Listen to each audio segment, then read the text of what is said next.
ahora 5 de la tarde del presente año, continuamos con el desarrollo de las charlas programadas por parte del curso de Prácticas Preprofesionales 3 como estudiantes de la Facultad de Derecho de la Universidad Señor de Zipán. Quien les habla es Odar Fiesta Danillacelli, quien está acompañada en esta oportunidad por mi compañera Pérez Uriarte Yajaira, en la cual cursamos el 10º ciclo de la carrera de Derecho. Asimismo, tenemos como invitado especial al doctor Éfero Onan Díaz Uriarte, quien actualmente desempeña su labor como juez del 4º Juzgado de Investigación Preparatoria de Chimbote. Con anterioridad, desempeñó el cargo de juez unipersonal de corrupción de funcionarios y lavado de activos, en la cual el doctor le damos la bienvenida. Nuestro tema a tratar es el siguiente: prisión preventiva en el marco del estado de emergencia por el COVID-19, en la cual es de connotación jurídica y actual. Así también, de tal forma esperamos que sea de su agrado. La secuencia a desarrollar es la siguiente. Bien, mi compañera Pérez Uriarte dará inicio de esta charla detallando sobre aspectos generales de prisión preventiva. Posterior a ello, el doctor Efer ahondará más con el tema, ¿no? Concluyendo con mi persona, que manifestaré sobre el caso de Susana Villarán con respecto a lo que es su variación preventiva de la ex alcaldesa de Lima. Bien, cedo la palabra a mi compañera Pérez Uriarte. Bien. Buenas tardes con todos, doctor, buenas tardes. Bien, como muchos sabemos, en el Perú el estado de emergencia se dio el 15 de marzo, el día domingo 15 de marzo, a través del decreto de urgencia 026-2020. El mismo que se ha ido prolongando, pues, para evitar que el contagio por la pandemia denominada COVID-19 se siga propagando. Bien, uno de los temas que se ha marcado mucho durante esta cuarentena o estado de emergencia es el de prisión preventiva, ya que, bueno, nuestros hacinamientos penitenciarios no han estado preparados para todo lo que hemos visto, como lo han sido los motines y muertes en estos establecimientos penitenciarios. Bien, primero quiero dar a conocer un concepto sobre lo que es prisión preventiva. La prisión preventiva, que está prevista en nuestro Código Procesal Penal, es una medida coercitiva de carácter personal, que lo que busca es garantizar la presencia del imputado durante todo el proceso. Asimismo, esta medida es una de las más graves que provee la norma procesal, puesto que priva de su libertad al imputado, ya sea de manera absoluta o por un tiempo provisional. Bien, también durante mucho tiempo hemos tenido problemas en nuestro país por el uso excesivo de lo que son prisiones preventivas. Y que se ha buscado estudiar también en diferentes aspectos, tanto en el marco jurisdiccional como también netamente académicos. Es así, pues, que, sin embargo, no se ha logrado ningún resultado en lo que es la concentración masiva en hacinamientos penitenciarios, así como también hemos visto el uso excesivo de estas medidas y, asimismo, pues, la variación de las ya impuestas. Pues nada se ha logrado a través de dichos estudios, así como lo ha hecho la pandemia generada por el COVID-19. Asimismo, bien, la pandemia ha trasladado el análisis hacia acciones concretas del abuso de uso de prisión preventiva, pero especialmente en sus variaciones, como un mecanismo de ayuda pues para el deshacinamiento de los penales, así como para eliminar el foco infeccioso y la propagación del COVID-19, para que de esta manera pues evitar contagios masivos y generen muertes innecesarias. Para dar un pequeño punto de vista, pues me parece irreal que esta pandemia podría generar automáticamente la variación de la prisión preventiva, ya que para esto creo yo que debe de existir cierto límite que permita al mismo tiempo provocar o poner frente a este problema penitenciario acarreado por la pandemia y asimismo cautelar la seguridad de la sociedad frente a la delincuencia, ya que en ningún momento el Estado o el gobierno nos está brindando esta seguridad para con los ciudadanos. Asimismo, pues, también nos podemos dar cuenta que mucho antes de esta pandemia, pues el sistema penitenciario de Perú ya estaba en estado de emergencia. Es así, pues, que se ha visto también, como lo mencioné también en diferentes noticias, lo que ha sido muertes, motines a raíz de esta pandemia, e incluso que esta institución ya no quería recibir más internos por parte del Poder Judicial. Además, no debería de quedar ni la menor duda, pues, de que nuestro establecimiento penitenciario no ha estado preparado para afrontar esta pandemia. Además, que pues la protección de salud en tanto a los presos y a los trabajadores es imaginaria. Además,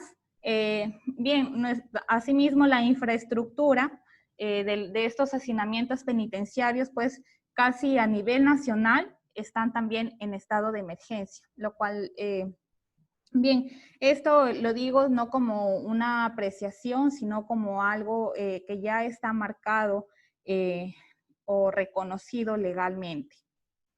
Bien, ahora, después de haber mencionado esto, le cedo la palabra al doctor Efer, quien va a ahondar un poco más en el tema respecto a lo que es la prisión preventiva. Doctor, buenas tardes, le cedo la palabra. El público pues tenga, no es otra cosa, estos elementos de convicción no es otra cosa que los medios probatorios que debe tener el Ministerio Público para poder vincular al procesado con el delito incriminado. Si ustedes hacen un estudio minucioso de las prisiones preventivas en el Perú, yo creo que del 100% de las prisiones preventivas, casi la mitad han concluido en sentencias absolutorias. ¿Qué pasó con ello? Quiere decir que tanto el Ministerio Público y tanto el Poder Judicial no cumplieron con los filtros que exige taxativamente la norma procesal penal, de la existencia de graves y fundados elementos de convicción que vinculen al procesado con el delito incriminado.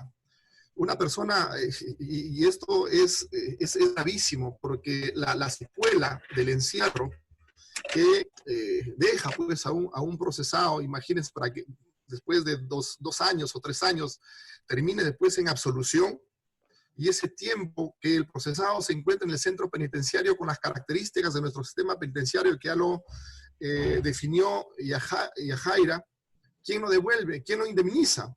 Más aún si en nuestro sistema no existe pues la indemnización por parte de la aplicación de esta medida, ya sea por responsabilidad del Ministerio Público, de los jueces o del propio Estado. Entonces, es un problema bien grave esto de la prisión preventiva, como vuelvo a repetir, que no se ha venido aplicando con la debida examen que merece una medida tan gravosa como la prisión preventiva.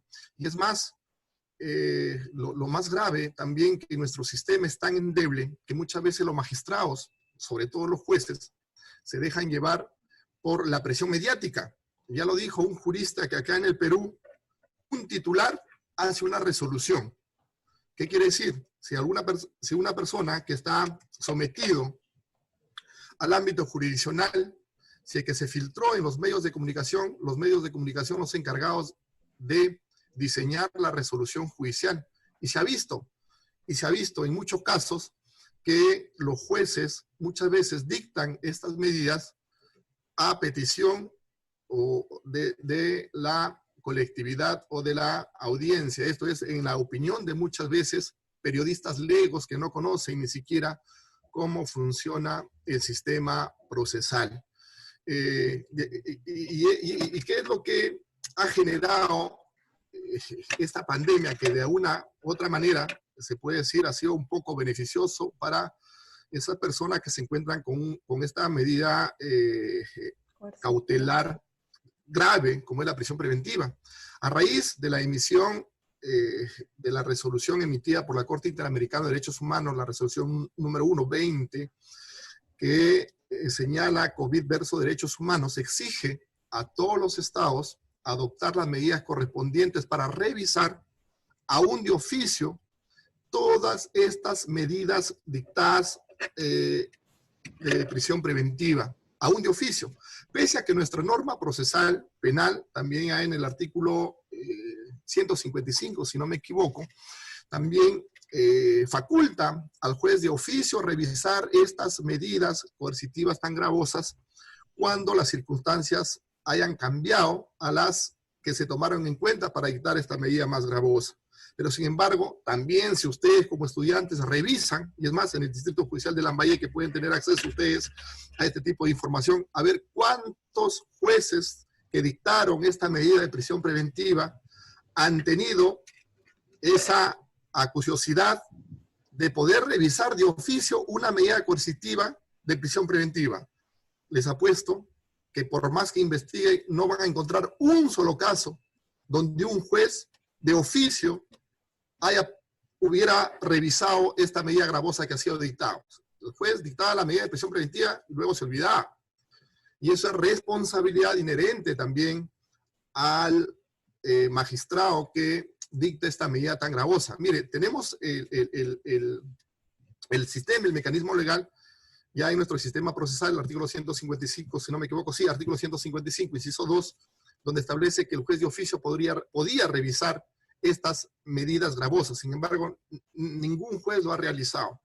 Ha tenido que venir esta pandemia, ha tenido que existir una resolución de la Corte Interamericana de Derechos Humanos para que recién el Estado peruano y los operadores de justicia puedan, de una u otra manera, acudir a este sistema procesal para poder revisar las prisiones preventivas y ordenar incluso los ceses de las prisiones preventivas de manera automática y de oficio. Y es más, el 15 de junio, si no me equivoco, el Ejecutivo emitió el Decreto Supremo 1513, donde de manera imperativa, este Decreto Supremo establece, se dispone el cese de las prisiones preventivas, de todas las prisiones preventivas, excepto en el artículo 2, nos indica cuáles son los delitos en donde no procedería el cese automático de la prisión preventiva. Delitos obviamente que son graves, de máxima lesividad, como los delitos de violación, homicidio calificado, extorsión, secuestro, delitos contra la libertad sexual. Esos delitos están excluidos del cese automático de la prisión preventiva. Y es más, a nivel constitucional se inició una demanda a raíz de un interno que plantea una acción de garantía constitucional donde concluye en el Tribunal Constitucional declarando estado de cosas inconstitucionales respecto a los centros penitenciarios. Se les da un plazo determinado al Ministerio de Justicia, así como al INPE, a fin de que se adopten las medidas necesarias para mejorar el sistema penitenciario.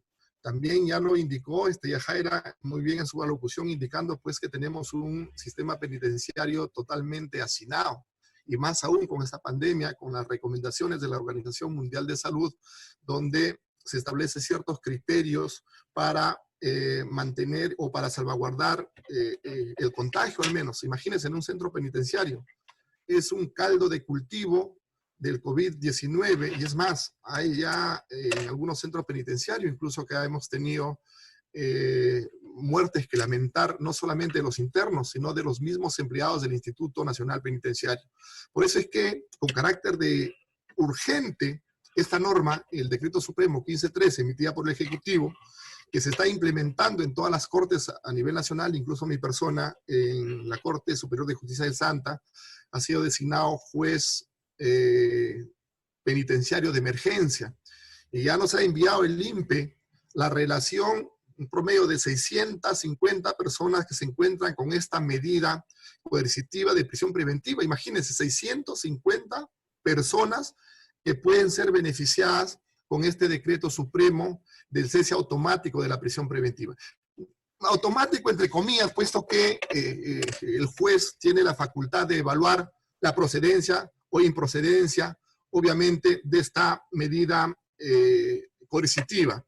Si bien es cierto, el mismo decreto supremo, en sus disposiciones complementarias, establece cuál es el mecanismo que se debe tomar en consideración para la procedencia de esta medida, eso, conforme les indico, tiene que pasar también por un análisis minucioso que tiene que realizar el órgano jurisdiccional. No es que a raíz de esta pandemia también pueda cesar de manera automática todas las prisiones preventivas que se hayan dictado a nivel nacional. Tiene que pasar un filtro, obviamente, por el órgano jurisdiccional, porque tampoco esta pandemia pues, puede generar, de cierta manera, impunidad en aquellas personas que se encuentran en conflicto con la sociedad. Y es más aún, también hay que reconocer que nuestro sistema procesal, pues, o sobre todo el Estado, despliega un gran esfuerzo, no solamente que conlleva a un gasto económico, sino también un gasto de todas las instituciones para asegurar la presencia de un procesado en un proceso. O sea, aquellas personas que se encuentran sometidos a una medida limitativa, como es la prisión preventiva, al obtener su libertad, en la mayoría de casos, sobre todo aquellas personas que se afrontan delitos muy graves, siempre van a entrar a la clandestinidad y no van a comparecer al proceso.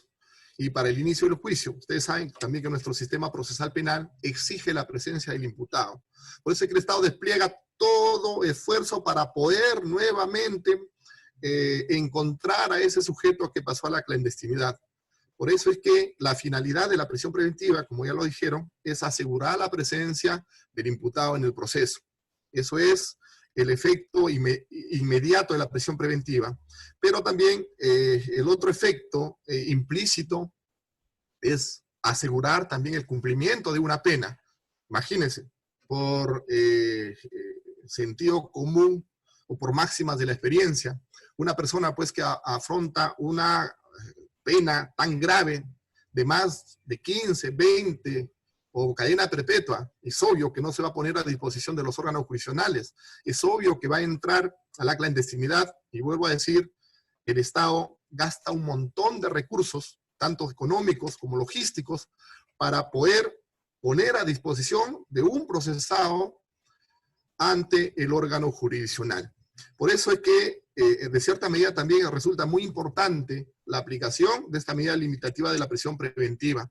Pero no se olviden que la naturaleza de la prisión preventiva es excepcionalísima. La regla debe ser que el procesado afronte el proceso en libertad. Y la excepción es la prisión preventiva. Pero en nuestro sistema procesal hay que ser realistas. La regla muchas veces se convierte en la excepción. En este caso, la regla que se ha estado implementando siempre ha sido la prisión preventiva. Y la excepción ha sido las comparecencias. Ojalá que a partir de esta situación tan gravosa que estamos viviendo, existe un remesón en respecto a la aplicación de esta medida gravosa de la prisión preventiva, y tanto el Ministerio Público como el Poder Judicial sean más escrupulosos en examinar los presupuestos que establece el artículo 268 para la aplicación de esta prisión preventiva. Y es más, también se debe ser escrupuloso en aplicar el test de proporcionalidad para la aplicación de esta medida de la prisión preventiva.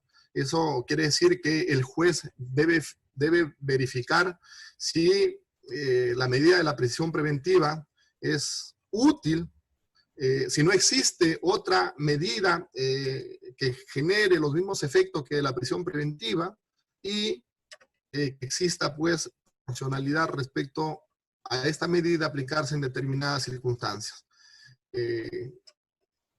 Respecto a la aplicación en el presupuesto de obstaculización o peligro de fuga, A raíz de la dación de estos decretos supremos de declaración de emergencia dados por el Ejecutivo, efectivamente, en muchos casos hace que el juez también evalúe este presupuesto para dar las prisiones preventivas, puesto que en la actualidad tenemos cerrado las fronteras, no es muy fácil de poder desplegarse de un lugar a otro. Muchas veces se ha tenido que analizar esa circunstancia para no amparar las prisiones preventivas que viene solicitando el Ministerio Público. Que no se olviden que para la procedencia de la prisión preventiva, todos estos presupuestos que establece el artículo 268 deben concurrir de manera copulativa los 3 presupuestos que establece. Si falta uno de los presupuestos, ya no procedería a la prisión preventiva. Y en este caso, el peligro de fuga pues se vería desvanecido con la dación de estos decretos supremos que emitió el Ejecutivo declarando de emergencia o el estado de emergencia a nivel nacional. E incluso en la actualidad se mantienen en ciertas regiones, pero aún nos encontramos en emergencia sanitaria, incluso las fronteras aún se encuentran cerradas. Consecuentemente, pues, existe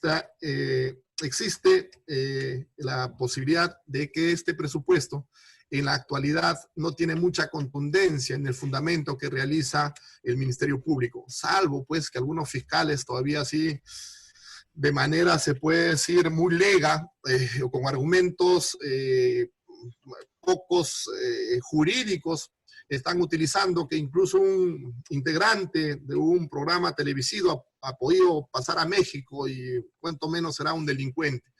Pero generalmente esto debe tener un sustento más técnico y jurídico para sustentar el peligro de fuga o la obstaculización que se exige como tercer presupuesto para la procedencia de la prisión preventiva. No sé si tienen alguna pregunta de manera específica o alguna duda respecto a esto ya no va a poder absolverlo. Bien, respecto a este punto creo que ha sido demasiado claro. Y bueno, mi compañera va a proceder a explicar lo que es el caso de la ex alcaldesa Susana Villarán, y después de ello sí ya procederemos a realizar algunas preguntas. Correcto. Bien, precisaré algunos puntos sobre ese el caso de Susana Villarán, en la cual la pandemia COVID-19 es una realidad que conmueve las bases sociales, así también jurídicas, en la cual necesita de respuestas inmediatas, evidenciando los altos riesgos que suponen situaciones como, por ejemplo, el hacinamiento, la falta de aislamiento social, la falta de presencia sanitaria adecuada, los medios de prevención, como también todo lo necesario para preservar la salud y la vida de los internos, ¿no? Tenemos lo que es la exalcaldesa de Lima, Susana Villarán, abandonó el penal anexo de mujeres de Chorrillos después que el Poder Judicial ordenara su excarcelación y dictará arresto domiciliario ante el riesgo de dicha exalcaldesa. Asimismo, tenemos algunas preguntas. Bueno, doctor, con respecto a lo que es su apreciación crítica, pues, ¿no? Respecto a este caso que fue muy, muy sonado, digámoslo así. Con respecto a las preguntas, mi compañera realizará la primera pregunta. Bien, respecto al caso que ha mencionado mi compañera, sobre el caso Susana Villarán y Keiko Fujimori, que ambas son personajes políticos que han tenido mucha controversia en la coyuntura pues a quienes se les varió la prisión preventiva. ¿Usted cree que los jueces utilizaron un criterio netamente relacionado a la pandemia o es que existieron otros, o es que hubieron otros intereses de por medio? En el caso de Susana Villarán, como ya dije, el Ministerio de Salud dio las directivas de quiénes son esas personas que se encontraban dentro de la población vulnerable. Y esas enfermedades que ha hecho referencia Yaceli, efectivamente sí se ajustaba a esa medida adoptada puesto que en esta situación sí nos encontramos en una confrontación de bienes jurídicos. Por un lado tenemos el derecho fundamental, el derecho humano, y por otro lado tenemos también esta medida limitativa que tenía por finalidad asegurar la presencia del procesado en el proceso. Y acá sí se tiene que hacer una ponderación.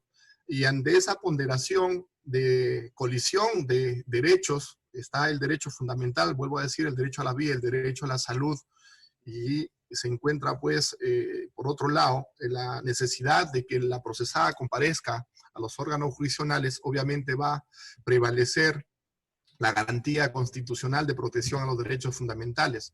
En el caso de Susana Villarán, yo creo que la medida, y no solamente es en esta persona, bueno, se hace más conocido este caso, porque al ser una persona pública, al ser una persona conocida, yo creo que sí se han aplicado argumentos fácticos y jurídicos que pueden respaldar esta medida, puesto que Susana Villarán sí contaba con una enfermedad o dos enfermedades que se encontraban consideradas por el Ministerio de Salud, que a su vez estas directivas dadas por el Ministerio de Salud obedecen a directivas emitidas por la Organización Mundial de Salud, como que se encontraban dentro de esta población de carácter de vulnerabilidad. En el caso de Keiko Fujimori, a Keiko Fujimori no le dan la prisión preventiva por casos de COVID, estrictamente. Ahí la sala hace un reexamen de todos los presupuestos que tomó en consideración el juzgado de investigación preparatoria e indicó que en el caso de Keiko Fujimori no concurría el presupuesto de peligro de fuga, puesto que Keiko Fujimori siempre venía acudiendo al órgano jurisdiccional o a la fiscalía las veces que era requerida. Consecuentemente, este presupuesto de peligro de fuga no concurría, razón por la cual es que revocan la resolución emitida por el juez de investigación preparatoria y la modifican por comparecencia restringida. O sea, en el caso de Keiko Fujimori no se tomó el fundamento del presupuesto. Bien, continuamos con la charla. No creo, nuevamente. Sí, iniciamos nuevamente. Muy bien. Conforme les estaba indicando, en el caso de Keiko Fujimori, los argumentos que se utilizaron fueron totalmente distintos, ajenos al COVID. Fue un tema netamente de presupuestos que tenía que ocurrir conforme lo exige el artículo 206.8 del Código Procesal Penal. El tercer presupuesto de peligro de fuga, el Ministerio Público no basta con invocar este presupuesto, decir que es una persona política que tiene conocido se puede fugar el país, sino es que también tiene que de cierta manera probar de que efectivamente esta procesada podía eludir la acción de la justicia, y eso no pudo ser probado por el Ministerio Público, y es en esa razón de que la sala revocó la prisión preventiva dada en primera instancia por el juzgado de investigación preparatoria. Acuérdese además que en nuestro sistema procesal penal, por más que revisemos el código, no establece una situación de pandemia para el cese de las prisiones preventivas, ¿no es cierto? No vamos a encontrar una causal que para el cese de la prisión preventiva se da a estas circunstancias excepcionales como el caso de la pandemia. Tal es así que en el artículo 283, incluso referido al cese de la prisión preventiva, establece que el imputado podrá solicitar la cesación de la prisión preventiva y su situación por una medida de comparecencia las veces que lo considere pertinente. En el inciso 3 establece que esta medida procederá cuando nuevos elementos de convicción demuestren que no concurren los motivos que determinaron su imposición y resulte necesario sustituirla por la medida de comparecencia. Como nos damos cuenta, acá habla de nuevos elementos de convicción. En el caso de la pandemia es un caso excepcional, extraordinario, que el juez, conforme ya lo indiqué en mi primera participación, debe ponderar el conflicto de intereses que se genera ante el garantizar un derecho fundamental como es el derecho a la vida, el derecho a la salud, o garantizar la presencia de un procesado ante los órganos jurisdiccionales. Obviamente, nuestra Constitución siempre es pro homine, va a garantizar siempre los derechos fundamentales de la persona. Y acá también, conforme vuelvo a repetir, mucho cuidado con hacer las apreciaciones con respecto de aquellos casos que tienen más amplitud en el medio comunicacional, en lo que tienen, se puede decir, más manoseo por parte de las personas que no conocen los fundamentos o los argumentos jurídicos para la procedencia de una prisión preventiva, puesto que podemos hacer una apreciación sesgada de las situaciones. Por eso es que muchas veces es materia de crítica el Poder Judicial respecto a la aprobación de las aprobaciones en la colectividad. El Poder Judicial siempre sale como una de las instituciones con más baja aprobación, porque muchas veces esas interpretaciones que realiza la sociedad hacen interpretaciones legas, vagas, que no tienen sustento y simplemente se dejan llevar por el espíritu de la catarsis que genera determinadas situaciones dentro de la sociedad. Obviamente, imagínense, el caso de Susana Villarán, el caso de Keiko Fujimori, el que menos opina dice, no, es que se están aprovechando de esta situación para abrir la puerta de la cárcel a todos los corruptos, porque el juez también es corrupto, el Poder Judicial es corrupto, entonces unos a otros se dan la mano. Y no es así. Y no es así. Muchas veces se obedece a situaciones netamente técnicas, jurídicas, que a situaciones fácticas de conocimiento que tiene la sociedad respecto al derecho. Por eso es que para nosotros obtener el título de abogado nos preparamos 6 años. Es una de las carreras más largas conjuntamente con la medicina. No por algo estudiamos 6 años. O sea, no es tan fácil interpretar una norma o interpretarla, y mucho más difícil es aplicarla, obviamente. Por eso es que estas situaciones hacen que la población tenga un concepto totalmente distinto a las personas que conocemos de derecho. Vuelvo a repetir, muchos casos son llevados, son juzgados por la directriz que generan los medios de comunicación. Hay un caso muy sonado acá en el Perú, en el caso de Aurelio Pastor, ustedes recordarán. Este señor estuvo preso 3 años, fue condenado por presión mediática a un delito que, si ustedes lo examinan como estudiantes de Derecho, les invito a que analicen esta resolución de la Corte Suprema, donde hace un análisis técnico de la tipología del delito de tráfico de influencias y da unas conclusiones enriquecedoras desde el punto de vista jurídico de lo que es un delito de tráfico de influencias. Al final, en la Corte Suprema fue absuelto. Pero ante la sociedad, ¿cómo queda? No, que el Poder Judicial es delincuente, como Aurelio Pastor aprista, tiene muchas influencias, razón por la cual fue absuelto de ese delito que se le imputa. Por eso es que es muy importante que hagamos una conciencia, o el trabajo principal de los abogados es realizar conciencia jurídica dentro de la sociedad.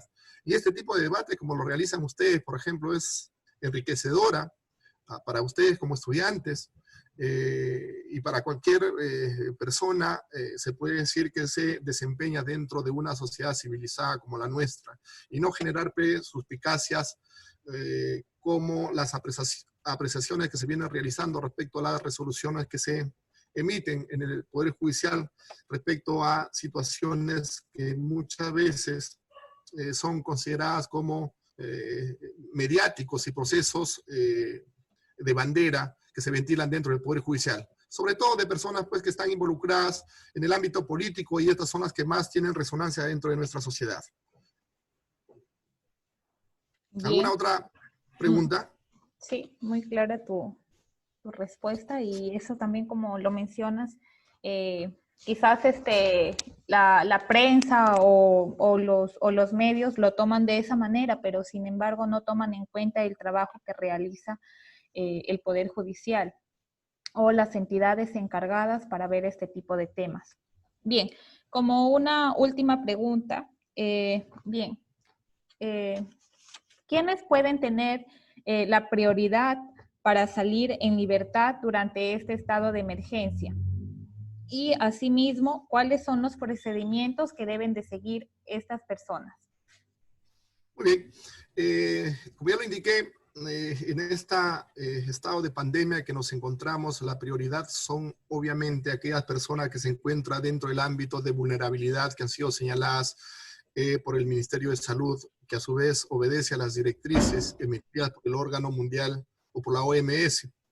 Son aquellas personas, pues, generalmente personas de la tercera edad, mujeres embarazadas, personas que tienen una enfermedad preexistente y que no podrían resistir este contagio de este virus, como por ejemplo los que son diabéticos, los que padecen de cáncer, los que tienen presión arterial, y una serie de enfermedades que han sido ya establecidas por el Ministerio de Salud y que se deben tomar en consideración.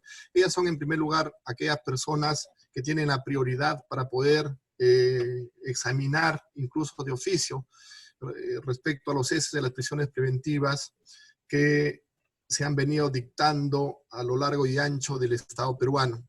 Vuelvo a repetir, después el Ministerio Público, el Ejecutivo emitió este decreto supremo, el 1513, donde establece taxativamente y dispone de manera imperativa la cesación de las prisiones preventivas en aquellos delitos de mínima lesividad, exceptuando en el artículo 2 aquellos delitos graves que ustedes lo van a revisar y van a encontrar una relación de diferentes delitos, obviamente graves, en donde no quiere decir que no proceda, sino es que el juez debe realizar pues un examen más escrupuloso para la procedencia de la cesación de la prisión preventiva. El procedimiento, y es más, ha establecido no solamente el cese de las prisiones preventivas, ha adoptado una serie de medidas para el deshacinamiento de los centros penitenciarios. Una de ellas es el cese de las prisiones preventivas, la otra son las remisiones de pena y el otorgamiento de los beneficios penitenciarios. Las remisiones de pena son para aquellas personas que ya son condenadas también por delitos de mínima lesividad, en donde el tiempo que les toca o que les falta cumplir serán reemplazadas por ya sea prestaciones comunitarias o conversión a días multa, conforme el juez correspondiente tenga bien disponer el cumplimiento de la pena que le toca cumplir. O sea, ahí hay una serie de disposiciones que tienen por finalidad el deshacinamiento de los centros penitenciarios. La prioridad, personas de la tercera edad, y aquellas personas que tienen, tienen enfermedades preexistentes y consideradas como población vulnerable, sin recortar, se puede decir, el derecho también de los demás procesados que se encuentran con esta medida a solicitar el cese de la prisión preventiva.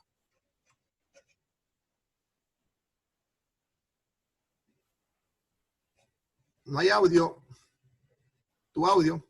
Ya, ahora sí.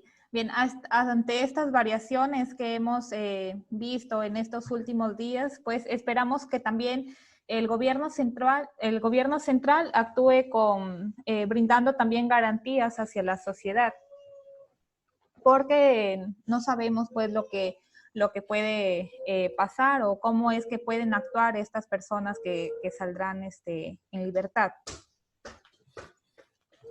Exactamente, es que ese es otro punto de discusión también respecto a la medida de la prisión preventiva.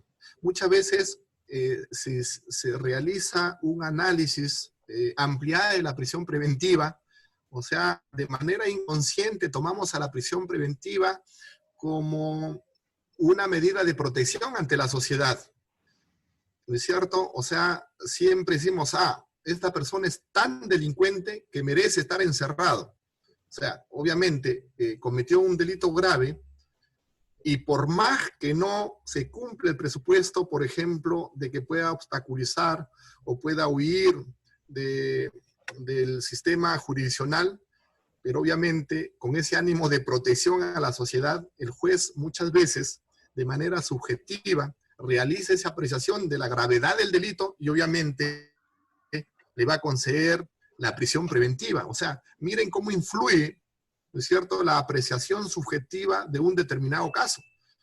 Imagínense ustedes por un momento a un juez de investigación preparatoria donde el fiscal le solicita la prisión preventiva para una persona que ha cometido un delito de violación sexual a un menor de edad.